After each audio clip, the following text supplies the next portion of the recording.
محبت میں اپنی گمایا الہی، نہ پاؤں میں اپنا بتایا الہی، نہ پاؤں میں اپنا بتایا الہی۔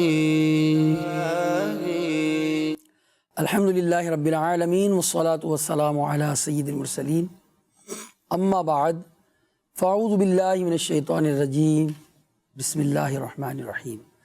الصلاة والسلام علیکہ یا رسول اللہ وعلی آلکہ واصحابکہ یا حبیب اللہ۔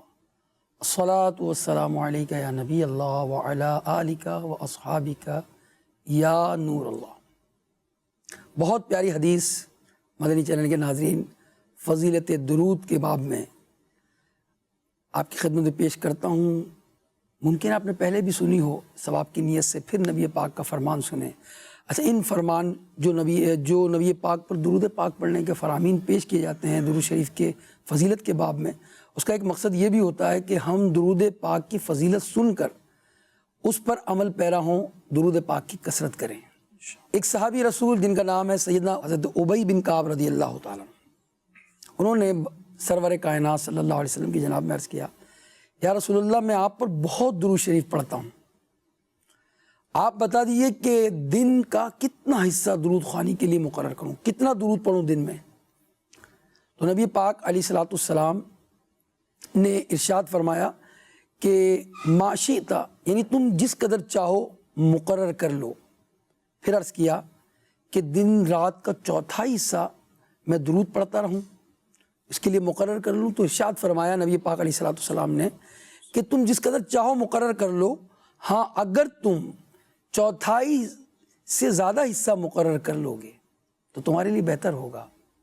حضرت ابی بن کعب رضی اللہ تعالیٰ عنہ نے جب یہ سنا نبی پاک سے، پھر عرض کیا کہ دن رات کا نصف حصہ، یعنی آدھا حصہ دن و رات میں درود خوانی کے لیے مقرر کر لوں؟ تو نبی پاک نے فرمایا کہ تم جس قدر چاہو مقرر کر لو، اگر تم اس سے بھی زیادہ مقرر کر لو گے تو یہ تمہارے لیے بہتر ہوگا۔ حضرت ابی بن کعب نے عرض کیا کہ میں دن رات کا 2/3 حصہ مقرر کر لوں؟ تو نبی پاک علیہ الصلوۃ والسلام نے پھر فرمایا کہ جو ہے تم جتنا مقرر کر لو، اور اس سے زیادہ کا فرمایا دن رات کا 1/3 حصہ مقرر کر لو، اس کے بعد چوتھائی کا انہوں نے پہلے عرض کیا، تو دن رات میں نصف کہا، پھر سب وقت کہا کہ درود پاک پڑھتا رہوں۔ تو ایک جگہ فرمایا کہ تمہارے غموں ہموں کے لیے کفایت کرے گا۔ سبحان اللہ۔ اب دیکھیں، درود ایک ایسا وظیفہ ہے جس کے لیے کوئی وقت مقرر نہیں ہے، صبح پڑھیں، شام پڑھیں، رات میں پڑھیں، کوئی وقت نہیں ہے، کوئی وقت کی قید نہیں ہے۔ ہاں، اس میں یہاں جو ہے نماز کے اوقات کے علاوہ یہاں جو فرائض ہیں اس پر تو عمل کریں گے ہی، یعنی فرض نماز کے علاوہ جو وظائف پڑھنے کا وقت ہے، اس میں کوئی اور وظیفہ اگر پڑھنا چاہتا ہے تو اس کی جگہ درود پاک پڑھے۔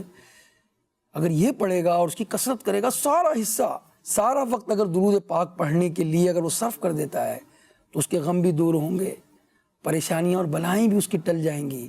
تو یہ وظیفہ کتنا پیارا اور مبارک ہے کہ صحابی رسول نبی پاک سے عرض کر رہے ہیں کہ کتنا حصہ مقرر کروں، یہاں تک کہ آخر تک فرمایا کہ سارا حصہ میں درود پاک کے لیے جو ہے ہی اپنا وقت صرف کر دوں۔ یا ان لوگوں کے لیے بھی یہ پیغام ہے جو خواہ میں وسوسے میں آ جاتے ہیں کہ جناب اس وقت پڑھیں، اس وقت نہ پڑھیں، بیٹھ کر نہ پڑھیں، کھڑے ہو کر پڑھیں، کھڑے ہو کر نہ پڑھیں تو بیٹھ کر پڑھیں۔ تو یہ وسوسے شیطانی وسوسے ہیں جناب۔ ہاں، شیطانی وسوسوں کی کاٹ کرنی چاہیے۔ جب صحابی رسول نے بارگاہ رسالت میں عرض کر دیا کہ سارا حصہ مقرر کر لوں تو وہاں منع نہیں فرمایا گیا۔ تو ہم درود پڑھتے رہیں، درود ان پہ بھیجو، سلام ان پہ بھیجو، خدا کی قسم یہ خدا چاہتا ہے۔ رب کریم ہمیں کثرت سے درود پاک پڑھنے والا بنائے، آمین یا رب۔ ہمارا سلسلہ ہے، ہمارا پروگرام ہے محبت الہی، اور محبت الہی کہ اس پروگرام میں ہم کہیں اس کے ذرائع بیان کر چکے ہیں۔ محبت الہی کن کن ذریعوں سے حاصل ہوتی ہے؟ کلام مجید کی تلاوت سے، اللہ کے کلام سے، اس کی تلاوت کرنے سے، اس کی تلاوت کی کثرت کرنے سے اللہ کی محبت پیدا ہوتی ہے۔ ذکر الہی سے اللہ کی محبت پیدا ہوتی ہے، روزہ رکھنے سے اللہ کی محبت پیدا ہوتی ہے، نفس کی کاٹ ہوتی ہے، بلکہ روزے کو تو حدیث میں فرمایا گیا کہ عبادت کا دروازہ ہے۔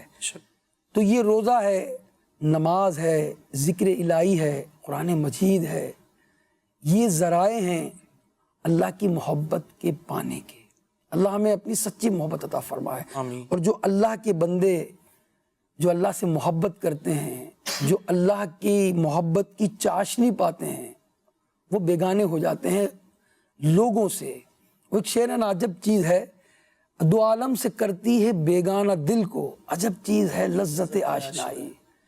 جس کو رب کریم کی محبت کی آشنائی ہو جاتی ہے، وہ چاشنی مل جاتی ہے، لذت مل جاتی ہے، پھر وہ رب کے ذکر میں محو ہو جاتا ہے، اللہ اللہ اللہ کرتا ہے، اللہ کا کلام پڑھتا ہے، اس کی تلاوت کرتا ہے، اس سے پھر لوگوں میں اس کا دل نہیں لگتا، یاد الہی میں دل لگتا ہے۔ جی ہاں، اللہ ہمیں اپنی سچی محبت عطا فرمائے۔ مگر علم، یہ محبت الہی کے کچھ تقاضے ہیں۔ جی ہاں، محبت الہی پانے کے لیے علم بھی ضروری ہے، کیونکہ اسی سے اللہ کی معرفت حاصل ہوگی، اللہ کی پہچان نصیب ہوگی۔ میں بہت پیاری کتاب جو ہمارے المدینۃ العلمیہ نے اس کو شائع کیا ہے، فیضان علم و علماء، اس کی ابتدا ہی میں سے کچھ باتیں انشاءاللہ عرض کرنے کی کوشش کروں گا۔ یہ امام اہل سنت اعلیٰ حضرت کے والد محترم رئیس المتکلمین مولانا نقی علی خان رحمۃ اللہ تعالیٰ علیہ کی کتاب ہے، مختصر ہے، آپ ڈاؤن لوڈ کر کے اس کو پڑھ بھی سکتے ہیں، اور اس میں علم دین حاصل کرنے کے بہت فضائل ہیں، علم کے بھی فضائل ہیں، علماء کے بھی فضائل ہیں۔ آپ فرماتے ہیں کہ علم مدار کار اور قطب دین ہے، یعنی علم دین دنیا میں بھی کامیابی کی بنیاد ہے، اور یہ دین کے اندر بھی کامیابی کی بنیاد ہے۔ فی الواقع یعنی حقیقت میں کوئی کمال دنیا اور آخرت میں بغیر اس صفت کے، یعنی علم کے بغیر کوئی کمال نہ دنیا میں حاصل ہو سکتا ہے اور نہ ایمان اس کا کامل ہو سکتا ہے۔ تو علم دین حاصل کرے گا، ایمان بھی کامل ہوگا، دنیا کے کمالات بھی پائے گا علم دین سے، کیونکہ وہ علم دین حاصل کرے گا تو اس دنیا کے اندر بہت ساری معاملات اس کے سامنے عیاں ہو جائیں گے کہ اس نے معاملات کیسے کرنے ہیں معاشرتی۔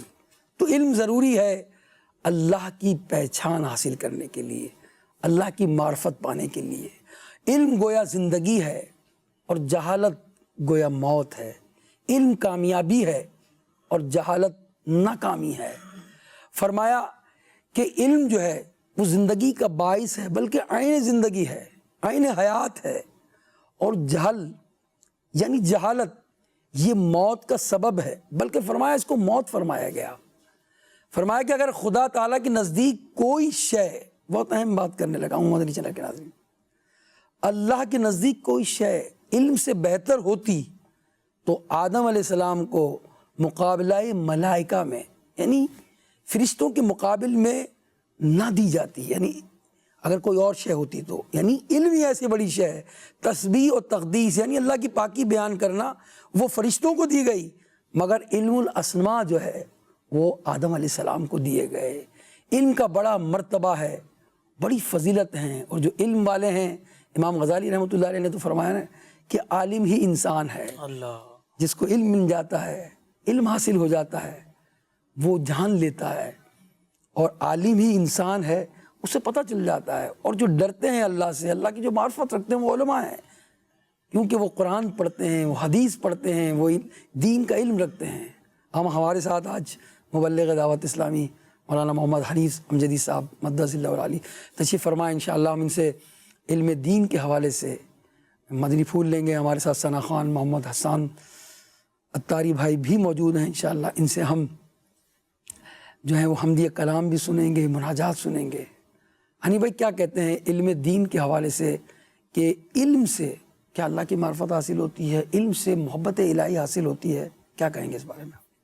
بسم اللہ الرحمن الرحیم۔ شاہ صاحب دیکھیں، علم دین یہ بہت ضروری ہے، اور جیسے محبت الہی کے تعلق سے بات کی جائے تو علماء نے لکھا کہ انسانی جسم میں دو اہم ترین اعضاء ہیں، ایک ہے دماغ اور ایک ہے دل۔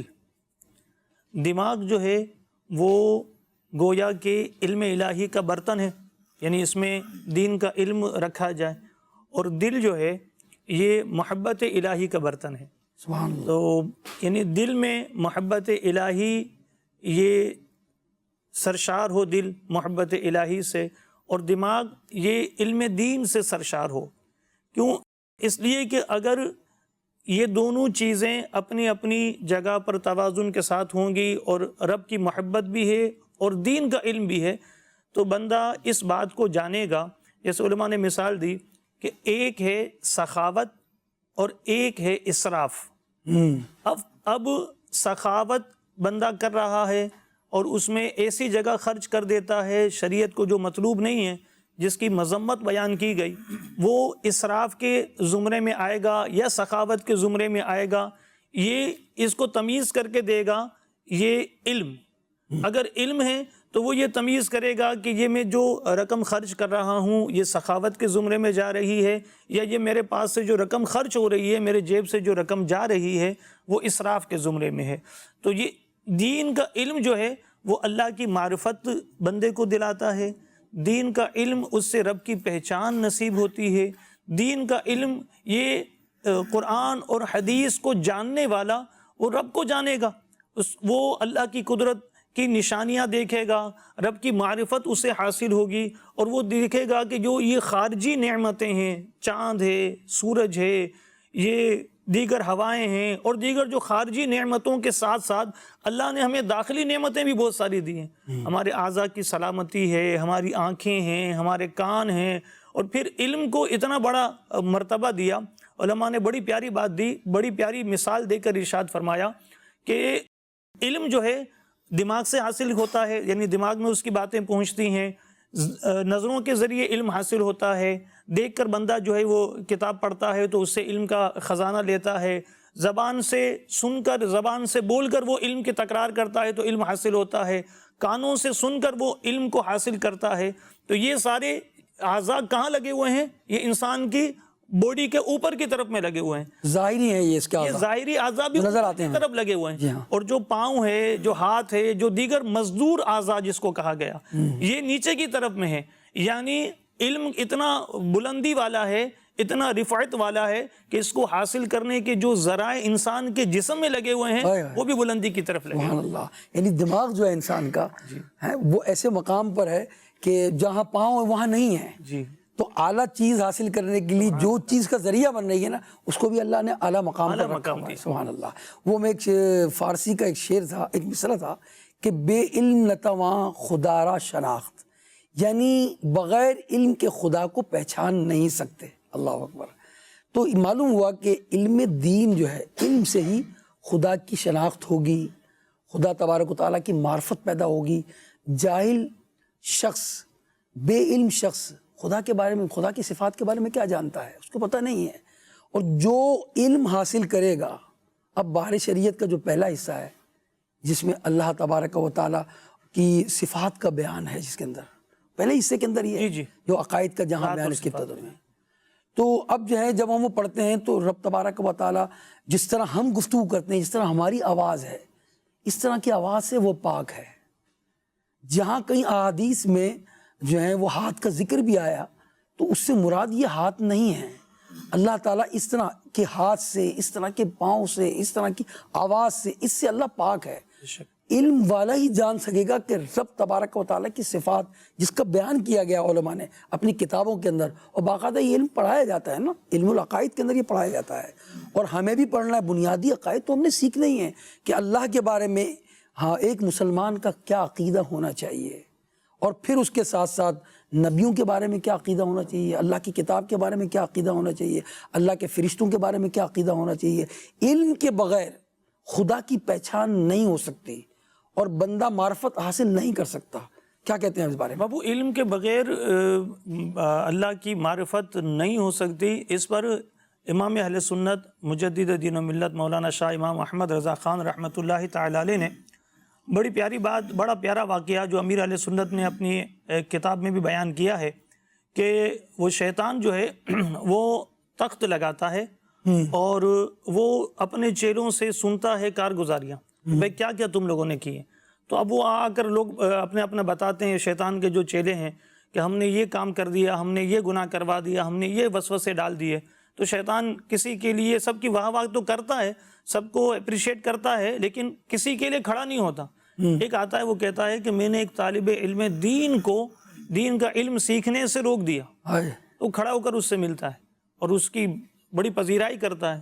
دوسرے چیلے ہوتے ہیں وہ اور زیادہ جل بھنتے ہیں، وہ حسد میں ہوں گے کہ ہم نے اتنے بڑے بڑے گناہ کروا دیے، اور جو اپریشیٹ کیا جا رہا ہے کھڑے ہو کر اس کو، جو تعریفی کلمات اس کے لیے کہے جا رہے ہیں، وہ ہمیں نہیں ملے. وہ نہیں ملے ہمیں.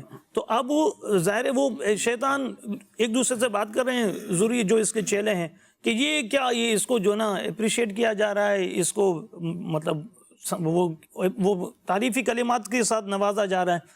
تو شیطان ان کی گفتگو سن کر کہتا ہے کہ اصل میں یہ جو تم نے بڑے بڑے کام کروائے جو تمہارے نزدیک ہیں، وہ اسی لیے ہو گئے، یا تم سے اسی لیے لوگوں نے کر لیے کہ ان کے پاس علم نہیں تھا. اور پھر اس نے ان کو سمجھانے کے لیے ایک ایسی بستی کا رخ کیا کہ جہاں ایک عابد بھی تھا، عبادت گزار، عبادت کرنے والا، رب کی بندگی کرنے والا، لیکن علم دین سے محروم تھا، اور ایک عالم دین بھی تھا. تو وہ گیا عابد کے پاس اور اس سے پوچھا، ایک چھوٹی سی شیشی دکھائی اور کہا کہ کیا رب تبارک و تعالی اس بات پر قادر ہے کہ اتنا بڑا آسمان اور اتنی بڑی زمین، یہ اس شیشے میں اللہ تبارک و تعالی کیا اس بات پر قادر ہے کہ وہ اس شیشے میں اس کو سمو دے؟ اس عابد نے کہا علم نہیں تھا. اس نے کہا اتنی بڑی کائنات، یہ اتنی بڑی کائنات اتنی چھوٹی سی شیشے میں کیسے آ سکتی ہے؟ کہا مجھے یہی پوچھنا تھا. وہ عابد چلے گئے. پھر وہ عالم کے پاس گئے اور وہ نماز کے لیے نکل رہے تھے. تو ان سے کہا مجھے آپ سے کچھ بات کرنی ہے. کہا پوچھو، مجھے نماز کے لیے جانا ہے. اس نے کہا کہ شیطان نے کہا کہ آپ یہ بتائیے کہ کیا رب اس بات پر قادر ہے کہ اتنی چھوٹی سی شیشی دکھائی، اور کہا کہ اتنی چھوٹی سی شیشی میں یہ پوری کائنات جو ہے وہ سمو دے؟ تو وہ عالم صاحب کہتے ہیں جن کو دین کا علم تھا، جو اللہ کی معرفت رکھتے تھے، عقائد کا جن کو ادراک تھا، جو ادراک اس بات کا رکھتے تھے، عقائد کی معلومات رکھتے تھے، انہوں نے کہا مجھے تو شیطان لگتا ہے. وہ یہ تو شیشی تو بڑی چیز ہے، اللہ چاہے تو سوئی کی نوک سے ایسی ہزاروں کائنات جو ہے وہ سمو سکتا ہے اور ہزاروں کائنات کو نکال سکتا ہے. سبحان اللہ. ان اللہ علی کل شیء، ان اللہ علی کل شیء قدیر، بے شک اللہ جو چاہے کرے. علم سے اپنے ایمان کو بچا لیا انہوں نے. علم سے ایمان کی حفاظت ہوتی ہے. سبحان اللہ. یعنی معرفت بھی ہوئی اور حفاظت بھی ہوئی، بغیر کوئی تو حفاظت ہوئی نا ابو. سبحان اللہ. جی یعنی پہلے تو یہی کہ پہچان ہوگی، جی، پھر یعنی علم دین کے بغیر نہ پہچان ہو سکتی ہے، اور پھر ایمان، جس طرح میں نے ابھی شروع میں عرض کیا کہ ایمان کے حوالے سے کہ علم دین اور ایمان کا کیا معاملہ ہے.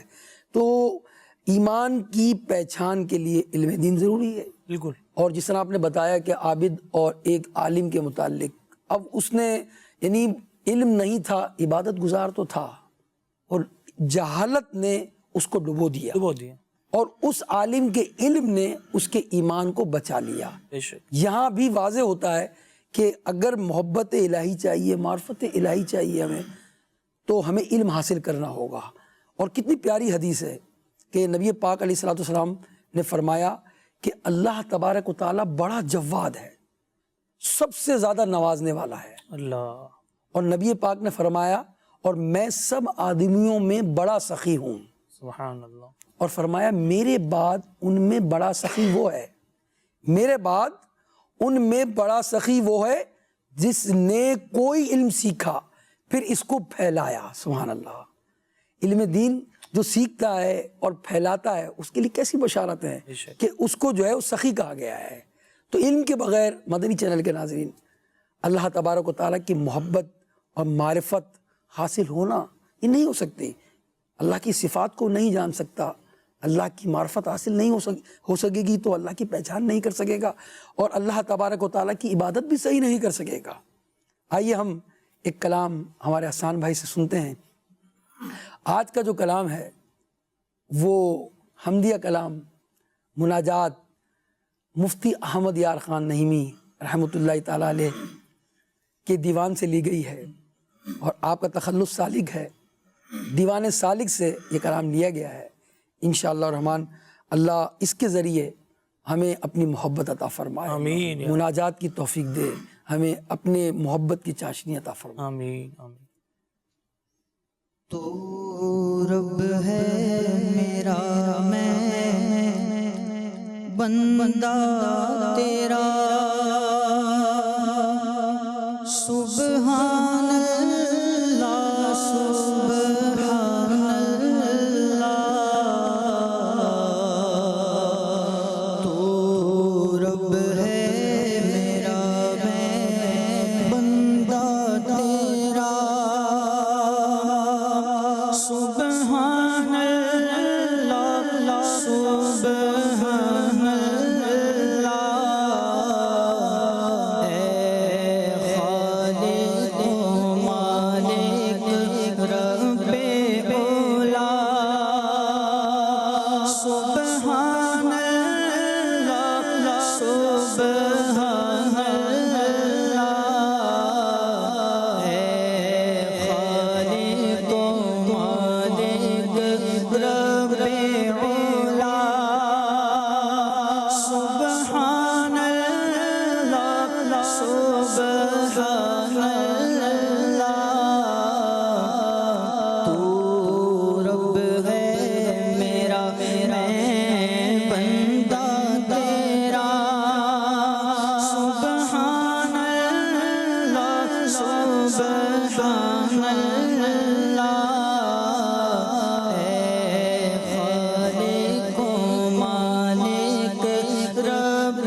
سبحان ماشاء سبحان اللہ. اللہ. میرا نام محمد امان تاری ہے. ماشاء اللہ محمد الہی پروگرام بہت ہی پیارا پروگرام ہے. اس سے ہمیں خوف خدا اور بہت کچھ سیکھنے کو ملتا ہے. سید ابراہیم شاہ صاحب آپ سے عرض ہے کہ جانشین امیر اہل سنت کے خوف خدا پر کچھ مدنی پھول ارشاد فرما دیں. آپ تو امیر اہل سنت کے چلتی پھرتی تصویر ہے. جزاک اللہ خیرہ. اللہ ہمیں امیر اہل سنت کے عطا کردہ مدنی پھولوں پر زندگی گزارنے کی توفیق عطا فرمائے. آمین. دیکھیں جو جن کی اولاد سے وہ ہیں وہ کتنے محتاط ہیں حقوق و لباد کے معاملات میں اور دیگر معاملات میں بھی. ہر ایک بات پر امیر اہل سنت کی کوشش ہوتی ہے کہ جو ہے وہ شرعی رہنمائی لی جائے. جب کوئی بات بیان کرتے ہیں کہیں شبہ ہوتا ہے تو فرماتے ہیں اس کو کتاب سے دیکھ لیا جائے، اور یا مفتی صاحب کے متعلق فرما دیتے ہیں. تو وہی تصویر گویا اگر ہم دیکھیں تو کئی باتوں میں شہزادہ امیر اہل سنت سے میں نظر آتی ہے. ان کے ساتھ سفر کرنے کا موقع بھی ملتا ہے تو جو ہے وہ حقوق و لباد کا معاملہ ہو یا جو ہے کوئی معاشرتی معاملات ہوں تو یاد دلاتے ہیں. خصوصاً ایک بات میں نے ان کی سیرت میں یہ دیکھی کہ جب ہم کبھی گفتگو کرتے ہیں فون پر ہو یا بالمشافہ ملاقات ہو تو گفتگو کے اختتام پر آپ فرماتے ہیں کہ میں توبہ کرتا ہوں ہماری گفتگو کے دوران اگر کسی کی غیبت ہو گئی ہو تو اللہ میرے گناہ معاف فرما دے. تو یہ ان کے ملاقات میں اور فون پر جب ہماری بات چیت ہوتی ہے تو آخری کلمات یہ ہوتے ہیں ان کی. تو یہ بھی ان کا احتیاط کا ایک جو ہے وہ مدنی پھول ہے ہمارے لیے بھی کہ ہم بھی بسا اوقات مل کر بیٹھتے ہیں اور گفتگو کرتے ہیں، پھر اس کا اینڈ ہمارا ایسا ہوتا ہے کہ ہم ہاتھ ملا کے چلے جاتے ہیں. بعض اوقات سلام کرتے ہیں، بعض اوقات سلام بھی نہیں ہوتا. اس میں ہمارے لیے یہ درس ہے ان کی سیرت سے کہ ہم بھی اسی محفل کے اندر توبہ کر لیں کہ اگر دوران گفتگو میری ذات سے کسی کی غیبت ہو گئی ہو تو میں آپ کو گواہ بناتا ہوں کہ میں اللہ کی بارگاہ میں توبہ کر رہا ہوں. اگر ہماری بھی عادت بن جائے گی تو انشاءاللہ الرحمن ہمیں اس کی برکت ملے گی. اچھا بابو یہ میں کچھ اس میں اضافہ کروں، یعنی ان کی گفتگو الحمدللہ کافی بار سعادت ملی ہے. یعنی گفتگو میں یہ غیبت اور ان چیزوں سے بچنے کی بھرپور کوشش کے ساتھ ہی گفتگو فرماتے ہیں. کبھی کسی کمزور پہلو کی طرف ہم بات کرنا شروع کر دیتے ہیں تو روک دیتے ہیں، لیکن پھر بھی یہ احتیاط کے ساتھ جو ہے نا جو آپ فرما رہے ہیں نا کہ وہ پھر توبہ بھی کرواتے ہیں، خود بھی کرتے ہیں. اور یہ ظاہر تربیت ہے، امیر اہل سنت کا صدقہ ہے، امیر اہل سنت کا فیضان ہے. پچھلے دنوں بھی امیر اہل سنت نے ان کی سادگی کے تعلق سے بھی بڑے پیارے ارشادات فرمائے. اللہ ان بزرگوں کا صدقہ ہمیں نصیب فرمائے. پھر عبادت کا ذوق، شوق، اللہ سے محبت، اللہ سے لو لگانا، اللہ کے دیدار کا شوق، اللہ والوں سے جو قربت ہے یہ ان سے ہمیں حاصل ہوتا ہے. اور علم دین کے تعلق سے جو ہم بات کر رہے ہیں نا تو یعنی جیسے امیر اہل سنت بھی یعنی دین کا کون سا ایسا شعبہ ہے جس میں امیر اہل سنت الحمدللہ ایسے مدنی پھول نہیں دیتے جس سے ہماری تربیت ہوتی ہو. تو اب ہماری تربیت ہوتی ہے امیر اہل سنت کے مدنی پھول سے. پھر بھی امیر اہل سنت کتابیں دیکھ دیکھ کر بیان کر رہے ہیں، کتابیں دیکھ دیکھ کر جو ہے نا وہ علماء مفتیان کرام کو بٹھایا ہوا ہے، ان سے پوچھ کر جو ہے نا اپنی گفتگو فرما رہے ہیں.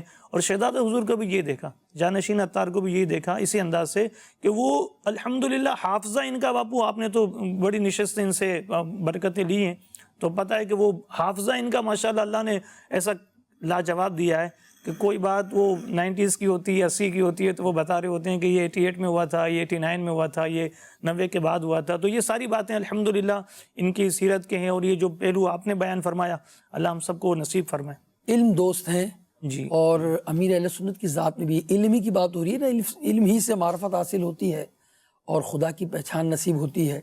تو امیر اہل سنت دامت برکاتہ عالیہ کی سیرت سے اور شہزادہ امیر اہل سنت کی سیرت سے بھی علم سیکھنا، پڑھنا، پھیلانا یہ سب ان کی سیرت سے ہمیں ملتا ہے. دیکھیں اگر ہم ان کی سیرت پر مطالعہ کرتے ہیں، اگرچہ ہمارا موضوع نہیں ہے، ہمارا موضوع علم ہے نا، مگر بات علم دین اور علم دین سے محبت الہی پانے کی ہو رہی ہے. تو اب شوق کیسے پیدا ہوا؟ امیر اہل سنت کی ذات سے ہم قریب ہوئے تو بہار شریعت کا ذکر ہم نے سنا، فتاوی رضویہ کا ذکر سنا، بلکہ ہمیں جو ہے وہ ہم جب پڑھا کرتے احیاء العلوم بولنا نہیں آتا تھا تو امیر اس کا تلفظ فرماتے تھے کہ احیاء العلوم جو ہے اس طرح پڑھیں، یعنی اس میں بھی مخارج پھر اس کی فلاں جلد کے اندر اس بات کا بیان ہے، اس کا مطالعہ کریں. یعنی لوگوں کو ترغیب دینا. اور وہ یہ جانتے ہیں نا کہ علم لوگ پڑھیں گے، حاصل کریں گے، علم پہلے تو مطالعہ کریں گے، اس سے علم حاصل ہوگا. جب علم حاصل ہوتا ہے انسان کو، معرفت ملتی ہے. اگر گناہوں کی معرفت مل گئی، اس کو گناہوں کی پہچان ہو گئی تو گناہ سے بچے گا. اللہ کی معرفت مل گئی تو اللہ سے محبت پیدا ہوگی. ہے نا، نبی پاک صلی اللہ تعالی وسلم کا قرب ملے گا. نبی پاک کے فضائل پڑھیں گے، نبی پاک کے کمالات پڑھیں گے، نبی پاک کے خصائص پڑھیں گے تو نبی پاک صلی اللہ علیہ وسلم کی محبت پیدا ہوگی. نبی پاک کی محبت پیدا ہوگی تو اللہ کی محبت پیدا ہوگی. تو یہ امیر اہل سنت اور جانشین امیر اہل سنت کی صحبت جب ہمیں ملتی ہے تو علم دین سے لگاؤ ملتا ہے، محبت ملتی ہے. کتابوں کا ذکر ہوتا ہے، فلاں کتاب، جیسے بہار شریعتی کا ذکر کریں کہ آپ کئی مرتبہ اس کا مدنی مذاکرے میں بھی اور مختلف مقامات پر ذکر کرتے رہتے ہیں کہ جب اس میں لکھا ہوا تھا مسئلہ اور پھر ایک مسئلہ اس کے نیچے تھا تو وہ ایک تڑپ پیدا ہوئی اور پھر آپ نے اس کو خریدی. یہ سب کیا ہے؟ پھر کتابیں چھپوانا، سبحان اللہ، پھر اس کے لیے ایک ادارہ قائم کروانا، پھر یہاں تک کہ کتاب لکھنے کے بعد اس کی تشہیر کرنا، پھر کتاب کی پرنٹنگ کے اوپر جو لکھا ہوتا ہے نا فرسٹ پیج پر، سر ورق جس کو کہتے ہیں کہ اس کتاب میں کیا ہے، یہ سب کیا ہے؟ یہ لوگوں کو علم دین کے قریب کرنے کا ایک ذریعہ ہے. یعنی شعبہ لکھا بھی، چھپوایا بھی، ترغیب بھی دی، اس کے بعد کارکردگی بھی لی، پڑھوایا نا، پھر کارکردگی لی. کتنے لاکھ نے پڑھ لیا. اچھا پھر اس کے بعد سے آگے کس سٹیپ اور ہے؟ وہ دلجوئی کرنا. اسلامی بھائیوں کے بھی، اسلامی بہنوں کے بھی، کہ اتنے لاکھ اسلامی بھائیوں نے پڑھ لیا. مقصود کیا ہے ان کا؟ کہ لوگوں کے میں علم دین حاصل ہو، لوگوں کو علم پڑھیں. وہ جب وہ علم حاصل ہوگا، ان کو علم دین حاصل ہوگا تو پہچان نصیب ہوگی جس کا علم حاصل کریں گے. اب یہ علم دین ہم اگر نماز کے متعلق پڑھیں گے، فرائض علم سیکھیں گے تو ہمیں نماز کے متعلق معلوم ہوگا. روزہ اتنی عبادت، یعنی اس میں کتنی مشقت ہے روزے کے اندر. اب ایک شخص روزہ رکھے، دن بھر بھوکا پیاسا رہے اور اس کے آداب ہی نہ جانے. روزہ جب بند کرنا، یعنی روزے کا جو اختتامی وقت ہے ابتدائی کہ اب اس وقت کے بعد کھانا پینا بند کر دینا ہے، اسی کا علم نہیں ہے. ہم جب ماحول میں آئے نا تو ہم نے ایک پمفلٹ دیکھا کہ اپنے روزے کو بچائیے. یہ امیر اہل سنت کی جانب سے تھا شروع کے ادوار میں. اور پھر اس میں لکھا ہوا تھا کہ اذان کا تعلق روزے سے نہیں ہے. یہ ابتدائی طور پر ہم نے سیکھا، ہمیں نہیں معلوم تھا. ورنہ یہی ہوتا تھا کہ اذان ابھی ہو رہی ہے، ابھی یہاں کی اذان ہو چکی، وہاں کی اذان ذرا باقی ہے، پھر ہم روزہ. یہ سب لا علمی اور جہالت سے لوگ روزے ضائع کر رہے ہیں. لا علمی اور جہالت سے نمازیں ضائع ہو رہی ہیں. لا علمی اور جہالت سے لوگ یہ جہالت کی وجہ سے کئی دم اپنے اوپر حج کے دوران لے لیتے ہیں اور اس طرح کئی کفارے ان پر آ جاتے ہیں، کئی صدقات آ جاتے ہیں. تو علم حاصل کرنا اور علم سے معرفت حاصل کرنا انتہائی ضروری ہے. جتنا آپ علم دین حاصل کریں گے، جس چیز کا علم حاصل کریں گے، دیکھیں دنیا میں بھی اگر کوئی کسی چیز کا علم حاصل کرتا ہے اتنا اس کا ماہر ہوتا چلا جاتا ہے. بالکل اسی طرح. ابھی ڈاکٹر میں MBBS کر لیا اس نے تو یہ بنیادی اس کی ڈگری ہے نا. اس کے بعد پھر اس نے آگے کی چیزیں پڑھنی ہے، اسپیشلائز کرنا ہے، اس چیز کا ماہر ہو جاتا ہے. پہلے ڈاکٹر ہوتے تھے سر سے لے کر پاؤں تک کا ایک ہی ڈاکٹر ہے. اب آنکھوں کا الگ ڈاکٹر ہے، اسپیشلسٹ ہے، ENT الگ ہے جناب، اور جو ہے وہ فزیشین الگ ہے، سرجن الگ ہے. جو جراحت کرتے ہیں وہ سرجن کہلاتے ہیں، اور جو دوائیوں سے کام کر رہے ہوتے ہیں، دوائیں میڈیسن دے رہے ہوتے ہیں، وہ فزیشین کہلاتے ہیں. اب اس کے اندر اور مطلب جدت آ رہی ہے، تو وہ جتنا پڑھتے ہیں اتنے اپنے علم میں مہارت حاصل کرتے ہیں. ایسے ہی دین کا جو علم ہے جتنا پڑھتا رہے گا اتنا علم دین حاصل ہوگا. اور جو جتنے زیادہ علم والے ہوتے ہیں وہی تو اللہ سے ڈر رکھتے ہوتے ہیں. قرآن مجید کی آیت بھی ہے نا، انما یخشى اللہ من عبادہ العلماء، بے شک اللہ سے ڈرنے والے علماء ہی ہیں اس کے بندوں میں.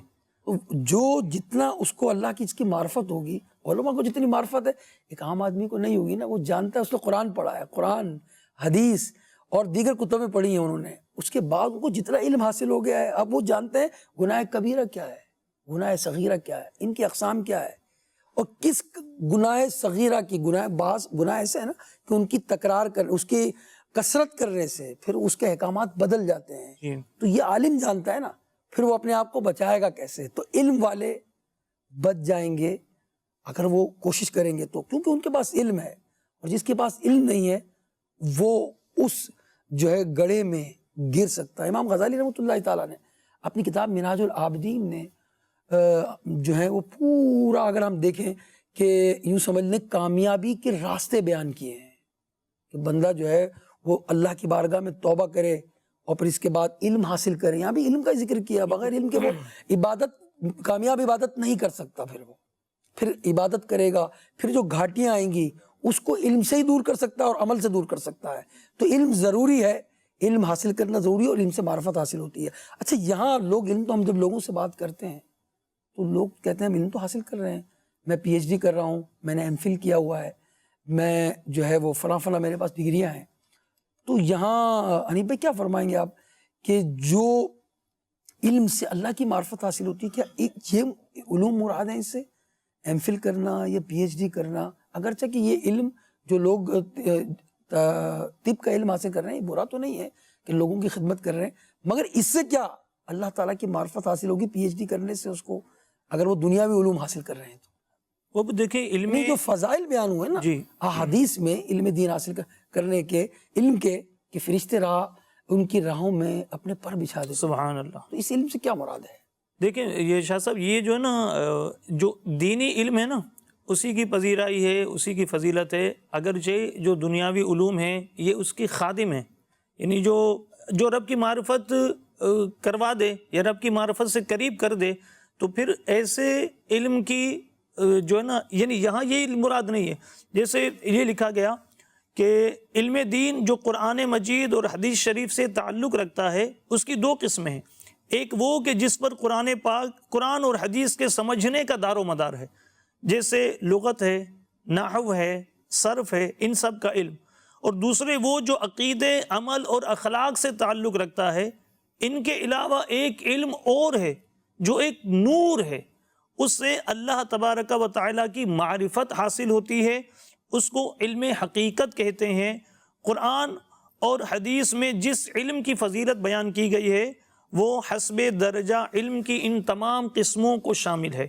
تو یہ تو فنون ہے جو آپ بیان فرما رہے ہیں نا, طب ہے, ایک بندہ سائنسدان بن جاتا ہے, ڈاکٹر بن جاتا ہے, بڑی ڈگری لے لیتا ہے, ایم فل کر لیتا ہے اور دیگر ڈگریاں لے لیتا ہے, تو یہ تو ایک طرح سے فنون ہے.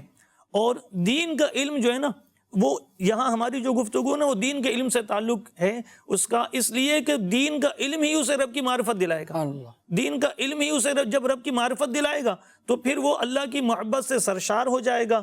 وہ دیکھے گا کہ بغیر ستون کے رب نے آسمان بنائے ہیں, تو اب وہ اس کی کائنات کے ان نظاروں میں, ان چیزوں میں گم ہو کر رب کی معرفت کی طرف قریب ہوگا. اور جب رب کی معرفت کے قریب ہوگا دل میں محبت کا جذبہ بیدار ہوگا, دل میں رب سے قریب ہونے کا, رب کا قرب پانے کا یہ جذبہ بیدار ہوگا, پھر بندہ عبادت بھی کرے گا. قرآن پاک کیا ہے نا, افلا ينظرون الى الابل كيف خلقت والى السماء كيف رفعت والى الجبال كيف نصبت والى الارض كيف سطحت فذکر انما انت مذکر.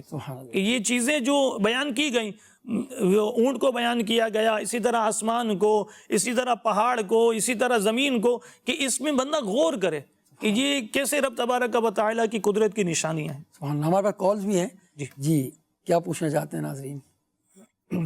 پیارے اور میٹھے ابراہیم باپو شریف, اللہ پاک آپ کو سلامت رکھے, آپ کے سلسلے کو قبول فرمائے. محبت الہی کے لیے اللہ تعالیٰ کی معرفت اور پہچان ضروری ہے جیسا کہ آپ ارشاد فرما رہے ہیں. اور عارف کھڑی میاں محمد بخش قادری رحمۃ اللہ تعالیٰ علیہ نے اپنے کلام سیف الملوک میں علم حاصل کرنے کے بارے میں بہت پیارا کلام کیا ہے. آپ فرماتے ہیں, پڑھنا علم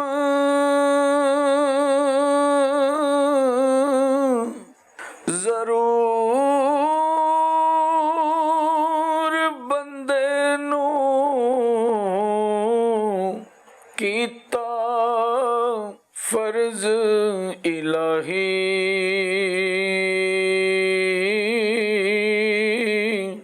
کردہ علم دل نو روشن ہندی دور سیاہی. یعنی علم کا حاصل کرنا اللہ تعالیٰ نے اپنے بندوں پر فرض قرار دیا ہے, اور علم جو ہے یہ دلوں کو روشن کرتا ہے, سیاہی کو دور فرما دیتا ہے. اور آپ فرماتے ہیں, جیوں سورج وچ نور تیوں ہے روح وچ جانے نور باجو سورج پتھر آدم جنس حیوان،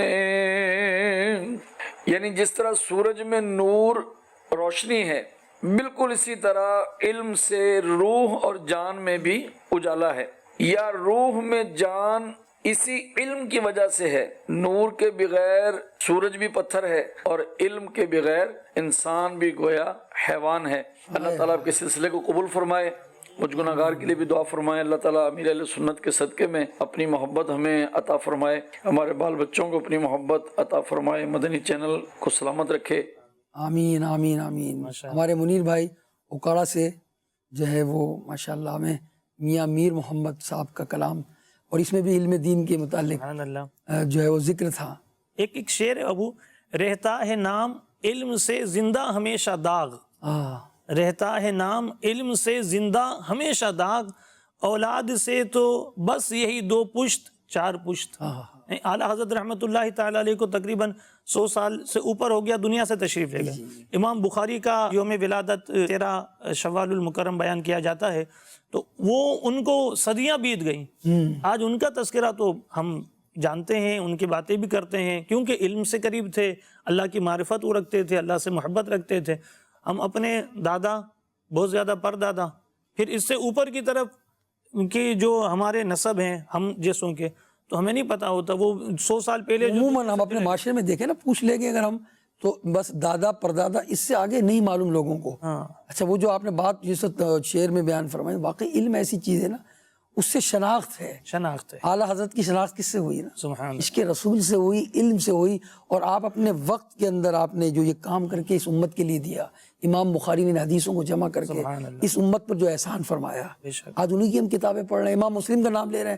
چلیں، امام مسلم کا نام ہوا تو انہی کی کتاب سے ایک روایت جو ہے پیش کرنے لگا ہوں مدنی چینل کے ناظرین کی خدمت میں، کہ روایت صحیح مسلم میں ہے، فرمایا کہ جو شخص کوئی راہ چلے گا تو خدا اس کے لیے جنت کی راہ آسان کر دے گا۔ سبحان اللہ۔ اور جب کچھ لوگ خدا تعالیٰ کے گھروں میں سے کسی گھر میں جمع ہو کر کتاب اللہ پڑھتے ہیں اور آپس میں درس کرتے ہیں، یعنی پڑھتے ہیں یا پڑھاتے ہیں، تو ان پر سکینہ نازل ہوتا ہے، سبحان اللہ، اور رحمت ان کو ڈھانپ لیتی ہے، اور فرشتے ان کو گھیر لیتے ہیں، اور خدا اپنے پاس والوں کے سامنے ان کا ذکر کرتا ہے، یعنی فرشتوں پر ان کی خوبی اور اپنی رضامندی ان سے ظاہر فرماتا ہے۔ سبحان اللہ۔ تو طلب علم میں چلنا، علم دین حاصل کرنا ہے نا، جامعۃ المدینہ گویا جانا، قرآن سیکھنے جانا، حدیث کا درس لینے جانا، سبحان اللہ، کتنی فضیلت ہے علم دین کی، سبحان اللہ۔ ہمارے پاس ایک کال اور بھی موجود ہے، سنائیے کیا پوچھنا چاہتے ہیں۔ محمد جامع رضا تاریخ کولمبو سری لنکا سے عرض کر رہا ہوں، الحمدللہ سلسلہ محبت الہی بہت ہی پیارا سلسلہ ہے۔ آج الحمدللہ اس پروگرام کو دیکھنے میں مزید مزہ یوں آ رہا ہے کہ الحمدللہ ابراہیم باپو کے ساتھ ساتھ میرے استاد محترم جناب مفتی حنیف صاحب بھی جلوہ فرما ہے۔ اللہ کریم سلسلہ محبت الہی کو، آپ کو، آپ کی ٹیم کو مزید برکتیں عطا فرمائے۔ دعائے بے حساب مغفرت کا ملتجی ہوں۔ جی، آپ کی طرف آپ بھی دعا دے دیجئے انہیں، آپ کے شاگرد کہاں کہاں پھیلے میں دیکھیں آپ۔ اللہ پاک ان کو، ہم سب کو دعوت اسلامی کے مدنی ماحول میں استقامت نصیب فرمائے، دونوں جہاں کی برکتیں عطا فرمائے۔ جیسے انہوں نے میرے نام کے ساتھ ایک سابقہ لگایا، وہ میرے نام کا حصہ نہیں ہے، تو ان کی طرف سے میں دعا سمجھتا ہوں، آپ یہ اللہ کرے کہ میرے حق میں قبول ہو جائے۔ اب وہ امام راضی رحمۃ اللہ تعالیٰ علیہ نے ایک واقعہ تحریر فرماتے ہیں کہ حضور سید عالم صلی اللہ علیہ وسلم ایک صحابی سے گفتگو فرما رہے تھے، تو اللہ پاک نے وحی نازل فرمائی کہ یہ شخص جو آپ سے بات کر رہا ہے، اس کی عمر صرف 1 ساعت اور باقی رہ گئی ہے، اور وہ عصر کا وقت تھا۔ نبی محترم صلی اللہ علیہ وسلم نے اس صحابی کو اس بات سے آگاہ فرمایا تو بے قرار ہو گئے، عرض کی یا رسول اللہ صلی اللہ علیہ وسلم، اب آپ ہی کو یہ عمل بتا دیجئے جو اس وقت میرے لیے زیادہ مناسب۔ میرے پیارے پیارے آقا صلی اللہ علیہ وسلم نے ارشاد فرمایا، اشتغل بالتعلم علم حاصل کرنے میں مشغول ہو جاؤ. سبحان اللہ. تو وہ علم حاصل کرنے میں مشغول ہو گئے اور مغرب سے پہلے انتقال کر گئے. راوی نے کہا اگر علم سے افضل کوئی اور چیز ہوتی تو حضور صلی اللہ علیہ وسلم اس وقت میں اسی کے کرنے کا حکم فرماتے ہیں. سبحان اللہ. اس سے تو بالکل بات واضح ہو گئی نا کہ ایک وقت آخر نبی پاک علیہ السلام نے جس علم کے متعلق جو کام عمل کے متعلق فرمایا وہ یہی تھا نا کہ علم دین حاصل کرنے میں مشغول ہو جاؤ. اور پھر جنت میں ابو ایک اور روایت سنا رہا ہوں، یقیناً جنتی جنت میں علماء کے محتاج ہوں گے، ہائے ہائے. اور وہ اس لیے کہ وہ ہر جمعے کو اللہ کے دیدار سے سرفراز ہوں گے. تو اللہ پاک ان سے فرمائے گا جس چیز کی چاہو تمنا کرو. وہ لوگ علماء کے پاس جائیں گے اور ان سے پوچھیں گے کہ ہم کس چیز کی تمنا کریں، تو وہ کہیں گے اللہ پاک سے ایسی ایسی تمنا کرو.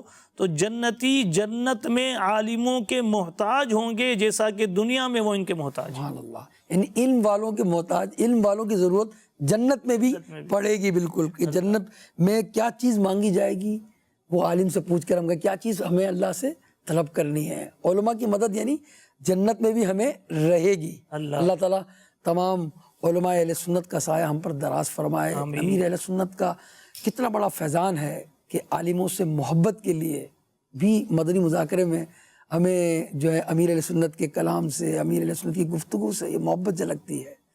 تو علم دین حاصل کریں. ہمارے جو ہے وہ سلسلے کا، ہمارے پروگرام کا وقت ختم ہوا. آج ہمارے احسان بھائی کو بہت کم وقت ملا جو ہم ایک ہی کلام ان سے سن سکے اور درمیان میں بقیہ ہم نے اشعار بھی نہ سنے.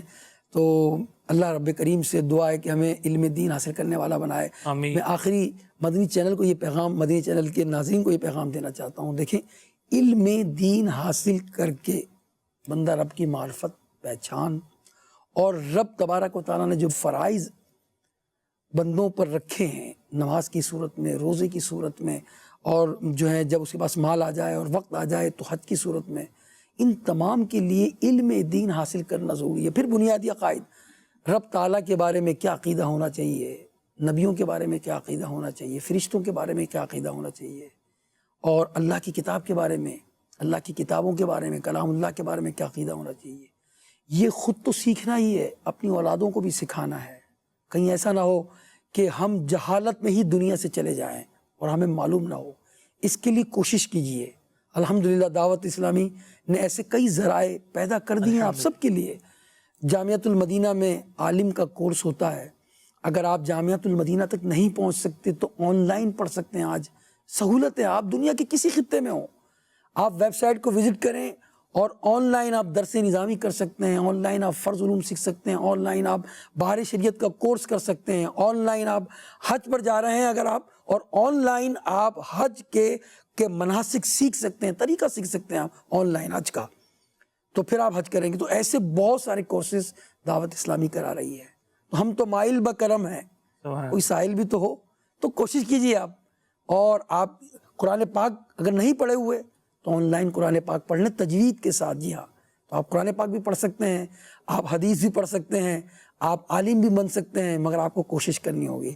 اللہ تعالی ہمیں علم دین کی سچی محبت اور لگن عطا فرمائے اور علم دین حاصل کرنے والا بنا دے، عالموں سے محبت کرنے والا بنا دے، علم سے محبت کرنے والا بنا دے اور علم دوست بنا دے رب کریم.